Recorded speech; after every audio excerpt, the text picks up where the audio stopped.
Kylian Mbappé contre Nasser Al-Khelaifi, la guerre est déclarée, en tout cas elle est ouverte. Mbappé veut partir libre du Paris Saint-Germain, ça il le dit, il le clame déjà depuis quelques temps. Et Nasser Al-Khelaifi était en conférence de presse pour présenter Luis Enrique, nouveau coach du Paris Saint-Germain. Il refuse ce diktat, soit tu prolonges, soit tu seras vendu. Extrait, c'est cash, c'est direct. La position est très claire. Je ne veux pas chaque fois répéter. C'est très clair. Si Kylian le veut, reste. Nous, on veut que Kylian reste. Mais le besoin, c'est un nouveau contrat. On ne veut pas léser quelqu'un, le meilleur joueur au monde aujourd'hui. Partie gratuite, c'est impossible.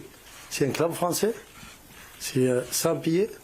Je pense, je suis sûr, il a dit déjà, jamais je veux partir gratuit, comme tout le monde m'a promis. Si aujourd'hui, quelqu'un lui changer sa vie, c'est pas ma faute. On ne veut pas léser un des meilleurs joueurs au monde. Partie gratuite, c'est très clair. Je ne veux pas répéter, merci. Ce feuilleton dégrade-t-il l'image de Kylian Mbappé? Il m'a répondu oui, c'est notre préparateur physique Olivier Rodriguez. Vous répondez oui, on vous laisse un petit peu de temps pour vous exprimer. Vous avez 1 minute pour convaincre. Messieurs, on écoute Olivier Rodriguez. Il a répondu oui. Il va nous exposer son point de vue. On y va, Olivier. Sois bon. Oui, alors effectivement, je trouve que le feuilleton Mbappé finit par me muser. Alors pour les autres, je ne sais pas, mais moi je suis fatigué. Pourquoi? Parce qu'aujourd'hui encore, on a la preuve que c'est le énième épisode. Alors bien sûr, son aura est toujours celle d'un des meilleurs joueurs du monde, auquel, par définition, on pardonne tout. Mais moi, je vous le confesse, la récurrence du feuilleton, elle finit par me fatiguer. Alors, on connaît le principe avec Mbappé, hein, c'est toujours la même chose. Il allume des feux qu'il prendra soin d'éteindre lui-même, dans le tempo qu'il décidera, quand il le voudra. Donc c'est un refrain qui est connu. Le résultat, c'est quoi? C'est qu'une crise chasse l'autre et son partira pas, et bien ça fait 4 ans qu'il nous le resserre. Ça fait tellement longtemps qu'il nous le resserre que ça me fait penser à un de mes cinéastes favoris, qui est Woody Allen. Et il a une citation qui est merveilleuse, Woody Allen, et qui dit « L'éternité c'est long, surtout vers la fin ». Et bien voilà, pour moi, ça symbolise parfaitement le feuilleton Mbappé. Donc tout ça pour vous dire que ça me fatigue, ça m'use. La corde de ma patience s'effiloche semaine après semaine, parce qu'il n'y a plus de surprise au bout d'un moment. Et je profite de l'occasion qui m'est donnée pour m'adresser à Kylian Mbappé, une question les yeux dans les yeux. Kylian, la fuite au prochain numéro, chiche. C'était 1 minute pile poil pour convaincre. Ce nouveau chroniqueur est vraiment exceptionnel, puisque là, c'était la minute avec évidemment des arguments. Vous a-t-il convaincu, ce cher Olivier Rodriguez? Moi, mon petit réflexe, c'est que j'ai fait la liste des polémiques liées à Kylian Mbappé cette saison. Je vous fais un rapide inventaire. Si vous avez juste un petit truc pour le mal de crâne. On est en août 2022, penalty gate avec Neymar, petite fâcherie qui tirera les penalties au Paris Saint-Germain. Septembre 2022, en marge du match France-Autriche, c'est le fameux pivot gang avec Oli. Vous savez, il joue pivot, je suis super heureux. Octobre 2022, à menace d'un départ au Real dès janvier, le mercato de janvier. Ça, c'est des informations relayées par Marca. Démenti par Luis Campos en marge du match contre Benfica en Ligue des Champions. On passe en janvier, nouvelle année, et le brassard du vice-capitaine où Christophe Galtier dit qu'il en avait parlé à tout le monde, mais finalement Kimpembe n'était le seul pas au courant. C'est pas de sa faute. C'est pas le seul au courant, mais il y a peut-être eu des choses. C'est pas de sa faute, ok, donc on le retire. Le mois de janvier ne compte plus. Février, juste après le match aller contre le Bayern, on prépare le match retour. Surtout bien manger, hein, bien dormir. Petit message à Verratti et à Neymar. Avril, c'est la campagne de réabonnement du Paris Saint-Germain. Message, ce n'est pas le Kylian Saint-Germain, changez-moi cette campagne de pub, c'est de la merde. Enfin, une petite lettre en juin au Paris Saint-Germain qui décide donc, non, on va pas prolonger. Bon, Mbappé, c'est début, c'est génial. Mais c'est aussi malgré lui. c'est des emmerdes, hein. Mais pas à chaque fois. Non. Il y a plein d'histoires. Mais... Penalty gate, c'est pas... Non, mais il y a le penalty gate à Troyes, il y a le penalty gate à Guingamp, évidemment, mais c'est Mbappé, donc évidemment, il va se fâcher avec un partenaire, ça va en faire toute une montagne. Mais c'est par son statut. Il y a beaucoup d'histoires qu'il n'a pas forcément créées dans un vestiaire, sur un terrain. Tu peux te fâcher avec un coéquipier pour un penalty, ça arrive partout. Donc oui, c'est Mbappé, on va dire, on va en faire des tonnes. Mais ce n'est pas des histoires très graves. Je suis d'accord avec votre liste, hein, elle est implacable. On peut faire la même avec les choses positives. Il a battu le record de Cavani. Il rentre un quart d'heure contre le Bayern, il les fait trembler. On peut prendre plein de trucs positifs dans la saison qui témoignent d'un joueur qui est différent. Vous pouvez faire la même liste avec Neymar. Neymar, les vacances de Neymar, il vient de se battre en boîte de nuit, il vient d'être condamné par la justice brésilienne. Neymar aussi, c'est... Non, mais ça n'intéresse personne. Oui, mais c'est des trucs un peu graves. non, c'est une synthèse. Être condamné à 3 millions d'euros d'amende par la justice, ça, Mbappé, je ne connais pas. Il n'a pas ça. Se battre en boîte de nuit, à Miami, là, il a... La meilleure défense, c'est l'attaque. C'est un excellent écran de fumée. Pardon ? Je vous parle de Mbappé. Et là, on arrive sur Neymar. Ben pourquoi on le fait pas sur... Neymar, que ce soit une catastrophe industrielle, il n'y a pas un débat. La question, c'est pourquoi on le fait pas sur Neymar, ça. Ah ben là, on n'a pas fait de débat sur Neymar. En question la ligne éditoriale de l'équipe, tu peux le faire, mais c'est pas ça l'endroit. commence à lasser Neymar. Est-ce que ça commence à vous T'es pas lasser rédacteur en chef de cette Évidemment. émission, Dominique. C'est une question. Ah ben, non, évidemment. C'est pas lassant, Neymar. Bah fais 3 pages dans le C'est Parisien. extrêmement lassant. En fait, Il faudrait qu'il refasse 3 pages. hiérarchisé, le journalisme, c'était brillant, c'était hiérarchisé. Il y a plus peut-être Soulan que Mbappé, c'est peut-être Neymar. Ok, J'ai une d'accord. question pour Et je crois Dominique. qu'on le dit, hein. Il Bah, a fini de pas saouler ce tout le soir, monde, visiblement. Neymar. Olivier Rodriguez a une question pour le question pour le fan club, le président du fan club de Neymar. Parce que tu viens de nous expliquer qu'il y avait la colonne des bons côtés d'Mbappé concurrencer la colonne des mauvais. Ma question est simple. Finalement, au bout de 4 ans d'exercice avec du bon et du mauvais, Mbappé, c'est un remède ou c'est un poison? Au PSG Oui, Je pense que c'est plus une solution qu'un problème, quand même. d'accord. C'était ma question. Voilà. Mais peut-être t'as le droit de pas être d'accord. Hein. Mais Donc Olivier, tu penses que toi, c'est un poison alors? J'ai pas dit ça. Ah, je te je pose demande, la moi, question maintenant. parce que l'argumentaire. Si tu poses la question, c'est que t'as un doute, Olivier. Non. Bien, parce que je pense que la question mérite d'être posée. Est-ce que les avantages liés à la présence d'Mbappé sont compensés par les problèmes qu'il génère? Parce que j'en parlais, mais vous en avez parlé aussi bien que moi, voire mieux. Il génère beaucoup des problèmes. tu vois, par exemple, sur le match aller contre le Bayern, quand il est absent. Et match retour, il jouait pas? Je peux finir ma phrase? Non mais tu l'as Encore déjà une dit ça fois. qu'au match aller en quart d'heure ils les avaient fait trembler, mais à la fin ils sont passés à la cadreuse. Il y a une hystérie collective du fait qu'ils ne pouvaient pas jouer le match. Non, mais bien sûr. C'était les gens mais- disaient comment on va faire avec Messi et Neymar. C'est-à-dire qu'il n'y avait que Messi et Neymar. Bien sûr. Et ça posait un problème visiblement aux gens, quoi. Comme si ces deux footballeurs géniaux n'étaient pas capables de battre le Bayern. Si. Et au retour, il n'a rien fait. Mais collectivement, ils n'ont rien fait aussi, Bertrand, parce qu'il faut. Donc c'est-à-dire que quand Gary il Bertrand, gagne, il faut tout dire. Il faut tout dire. non mais c'est-à-dire que du coup quand il gagne c'est son talent personnel et quand il perd c'est l'échec d'un collectif. Je parlais de. C'est ce qui est assez simple puisqu'au final tu gagnes à tous les coups Je parlais presque. de l'accueil qu'il y avait à son absence au match aller. Les gens étaient hystériques en disant on a perdu nos chances puisqu'il n'y a plus Mbappé. C'est ça que les gens disaient. Oui, bien sûr. Et d'ailleurs, j'étais au stade aussi comme toi au Parc des Princes, effectivement, sur un quart d'heure. Mais bon, je pense que l'intérêt, c'est pas trop de refaire le match aller. Non, mais je te parle de ce que PSG les Bayern gens d'un ressentent. 8e de On parle de finale ce que Ligue les des gens Champions. ressentent. Moi, simplement, ce pourquoi je réponds non, bien que je sois d'accord avec Olivier, dans le fond, parce que moi, ce que fait Mbappé tous les 2 à 3 mois m'interroge et je me demande même s'il n'a pas un malus dans son contrat énorme qui consiste à, s'il n'a pas une polémique tous les 2 mois, est-ce qu'il est moins payé, il a un malus? Je me suis posé ça parce que quand même, quand il n'y a pas le feu, il l'allume. Donc moi, ça m'interroge. Mais tout ce qu'on regarde, nous, à la loupe, chaque jour, on fait des débats, on pose des questions, on s'interroge, on essaie d'avoir des infos. Mais je crois que ça échappe au grand public. Et l'image, elle n'est pas uniquement de la part des spécialistes ou prétendus tels. L'image, c'est collective. Et les dernières grandes images de Mbappé, je crois que c'est ce qu'il a réalisé à la Coupe du Monde. Ouais. Donc ça étiole peut-être sa cote et son image auprès de nous, de certains journalistes, des aficionados les plus fervents du Paris Saint-Germain. Mais au terme les plus fervents, mais au terme sur le grand public, je crois qu'Mbappé, tant qu'il continuera de marquer énormément de buts, ce qu'il fait très régulièrement, pas souvent, mais très régulièrement, eh ben, il pourra continuer parfois d'être agaçant, comme il l'est en ce moment. Je pense que Il n'y a pas d'études, mais je pense que c'est le Français le plus connu au monde. Je pense que c'est le Français le plus connu au monde, après Macron, après Marcy, après... Mais là, est-ce qu'il a parlé, là, par exemple, là, sur cette situation-là il a parlé, oui, à Faro. La dernière fois qu'il a parlé- Faro. Il a parlé à Faro dans le cadre de l'équipe de La dernière France. fois qu'il a parlé, Vous demandez à ce que Kylian parle. Eh ben, nous allons lui donner la parole. On l'a appelé. Très précisément, c'était le 15 juin dernier. Il Ok. était capitaine de l'équipe de France la veille d'un match énorme face aux ogres de Gibraltar. Question d'un chroniqueur de l'équipe du soir, le Bikers Philippe Sansfourche. Bon, vous refusez de prolonger, d'activer cette fameuse clause là, de prolongation cette année. Pouvez-vous nous expliquer d'une manière, on va dire, claire, concrète, pourquoi vous refusez de prolonger? Car parfois, le grand public s'y perd un peu. Voilà, c'est aussi un peu ce débat-là. Écoutez maintenant la réponse de Kylian Mbappé, c'est un peu flou.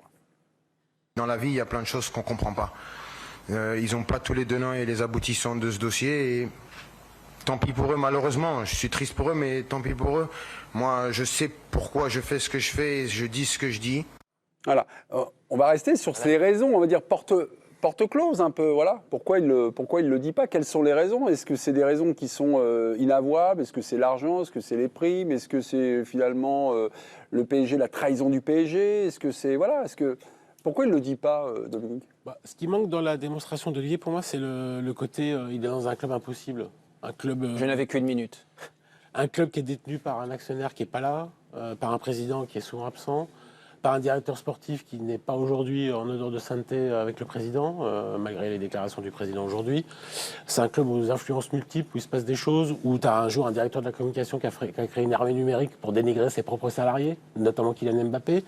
Donc en fait, comme tu dis qu'on ne sait pas tout, on ne sait vraiment pas tout, quoi. Ancien directeur de la communication. Ancien directeur de la communication, pas l'actuel. La limite étant, Dominique, qu'il prolonge alors qu'il est en 2022, alors qu'il était dans ce club depuis 2017. Donc il n'a pas découvert en 2022 que ce club était un club de fou.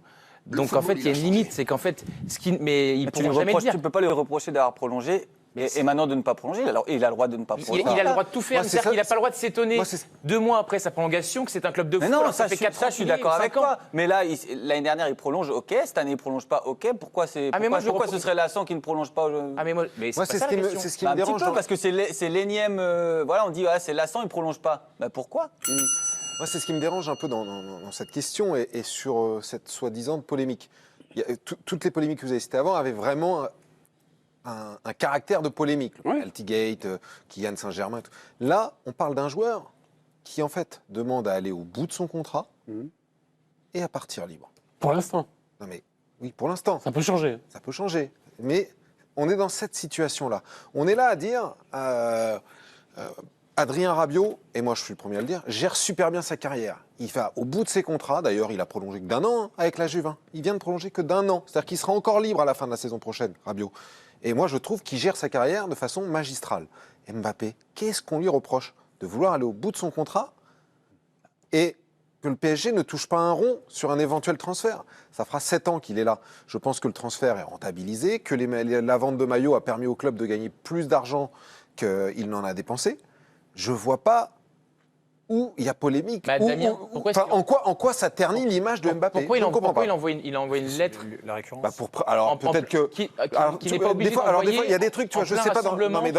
Mais des fois dans les transferts, moi je sais pas. Il y a peut-être dans le contrat qu'il a signé, il est peut-être, je ne sais pas, peut-être pas. Peut-être est-il obligé de signifier qu'il ne lève pas l'option, puisque l'option, il avait jusqu'au 31 juillet pour la lever. Et peut-être qu'il y avait une deadline ou une échéance pour prévenir officiellement le club que tu ne souhaitais pas lever l'option. C'est aussi possible. Je ne sais pas, il faut voir les contrats. Il y a quelques secondes sur le plateau, Dominique Sévrac, alors qu'on a fait une première partie sans vous, avec Dave Apadou, votre remplaçant, vous avez dit, pour l'instant, il veut partir libre.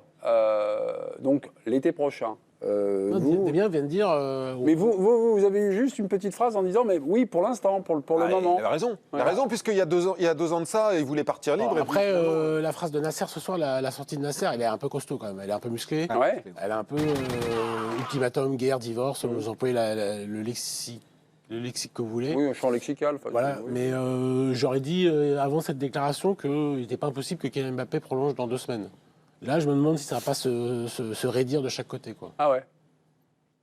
C'est pas exclu que Kylian Mbappé, au courant de l'été, prolonge au Paris Saint-Germain. Oui. On a fait un sondage du soir. Mbappé restant au Paris Saint-Germain cet été, y croyez-vous? Il semble que le sondage qui fait fureur sur le compte Twitter de l'équipe du soir, c'est le non plutôt qui l'emporte, le non de mémoire comme ça, à 68%. Les gens disent quoi? Les gens en ont marre de ces trucs avec Mbappé qui revient, on va dire, tous les 2 ans. Après, ça dépend quel public, mais toujours pareil. Ceux qui nous regardent en ont marre. Parce que c'est un public de fans de foot, c'est un public d'amateurs. Ouais. Mais en fait, comme il est devenu 4e, 5e personnalité préférée du JDD des Français, en fait, ça dépend. Il y a plein de gens, qui s'en foutent en fait de ce qu'il fait. Tant qu'il marquera des buts, tant qu'il tweetera pour Naël, le petit qui est mort avec le policier, tant qu'il fera des trucs comme ça, les gens l'adoreront. C'est qu'en fait, ce qui vous saoule, ça concerne en fait un microcosme.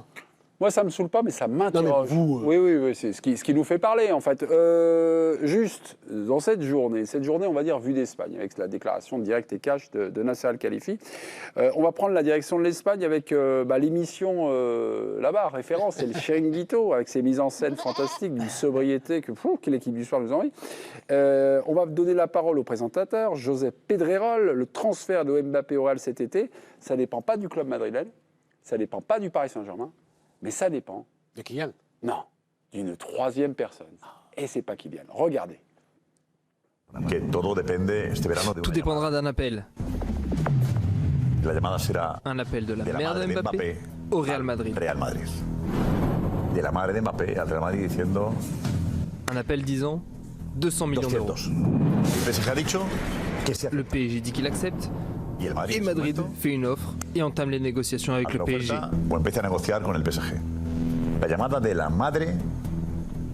L'appel de la mère de Mbappé à Florentino Pérez, c'est l'enjeu. Si la mère de Mbappé n'appelle pas Madrid, le Real ne bougera pas le petit doigt et ne fera pas d'offre. Je vais dire, c'était ça. Ils sont fantastiques quand même. Il y a 3 semaines, il y a une œuvre qui se préparait du Real de 120 millions, ouais. Ah, Paco Bouillot, là, qui a Ouais. annoncé ça. Mmh. Ensuite, il y a un autre joueur du Real, en fait, c'est 150. Ouais. Bon, là, on est passé à 200. Ouais. Je pense qu'on va être largement au-dessus des 200, moi. Tu vas voir. Non, mais sur ça, là, cette journée-là, avec la déclaration de cash de Nasser El Khalifi, quid de l'attitude du Real? Il y a quelque chose que nous dit Pedrerol qui semble vraisemblable, c'est que pour l'instant, le Real, et Antoine Simoneau nous le confirme souvent, reste volontairement en retrait. Ils vont rester longtemps. Et veulent que les acteurs, c'est-à-dire soit Paris, aujourd'hui a donné le tempo, mais maintenant, est-ce que c'est à Kylian ou via sa maman, Faiza Lamari, de montrer des signes, et des signes qui veut rejoindre le Real? Ou alors là, on est dans un jeu de dupes. Moi, je pense que le PSG, en ce moment, donne des mauvais signaux aux éventuels acquéreurs.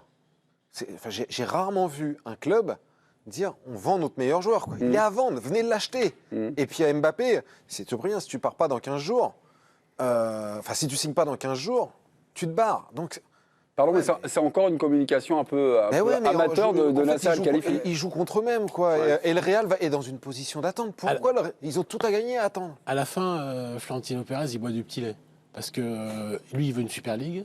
Et l'incarnation du refus, c'est Nasser El Khalifi à travers l'association des clubs. Déjà, tout ce qui affaiblira Nasser, pour lui, c'est génial. Ensuite, il en a fait une affaire personnelle d'avoir Mbappé. Donc aujourd'hui, il a appris que soit il met 200 patates sur la table et il l'a dans 15 jours, soit il l'a libre, en l'état actuel des choses, dans un an. Donc de toute façon, grosso modo, il l'a. Il l'a soit contre 200 tout de suite, soit contre rien dans un an. Donc il est hyper content. Florentino Pérez, et ce soir, c'est sa meilleure journée de sa vie. Si Mbappé et ceux qui le conseillent ne changent pas d'avis. Puisqu'il change très souvent d'avis. En l'état actuel des choses, je dis. Justement, il y a Joseph Pedrerol qui nous parle de la maman de Kylian Mbappé, c'est Faiza Lamari. Quel rôle elle a, on va dire, dans ce feuilleton, dans la carrière de Kylian Mbappé? On dit souvent que c'est Kylian qui décide un peu tout seul et tout ça, mais c'est quoi son champ? Oui, mais son champ d'influence, en fait, c'est un conseil très important, essentiel, un peu secondaire. Mbappé est satellisé. Pas secondaire du tout. Hein. Elle est très influente. C'est hyper son important. conseiller, c'est sa mère surtout, mais c'est son conseiller et je pense que elle a une vraie influence dans les choix de Kylian Mbappé. Elle est hyper importante, mais on ne parle jamais de son père. Son père, il est tout aussi important. Hein. Il est moins dans les aspects contractuels, financiers, tout ça, mais son père, il est hyper important. Il y a un an, cette petite famille donc décidé de re-signer au Paris Saint-Germain. Kylian Mbappé donc a paraphé, 2+1, ok, on en parle. Les parents, ils étaient comment?